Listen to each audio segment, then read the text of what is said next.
All right, our last plant for today is called Whipplea modesta in the Hydrangaceae. And it's got a great common name, modesty, because it's a very modest plant. This is about the tallest one I've ever seen, and it's not even a foot tall.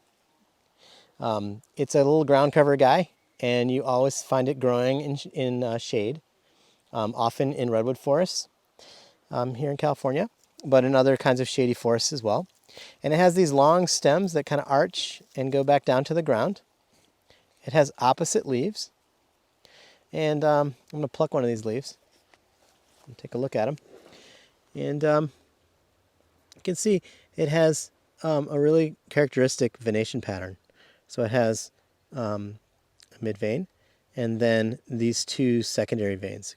It's what we call trinerved, or in three veins. And that vein comes out and it goes out towards the margin and then it comes back all the way to the tip. Which is something you see also in another genus in the same family that you find in California called Philadelphus, which is the mock orange. Doesn't smell like anything.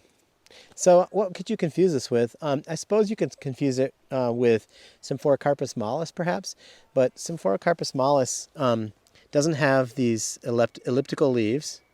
Remember, they're much more circular in shape, and Symphoricarpus doesn't have that three-veined pattern on the underside. So that's good to know. These guys have little white flowers that, and here's some dried flowers you can see in the spring.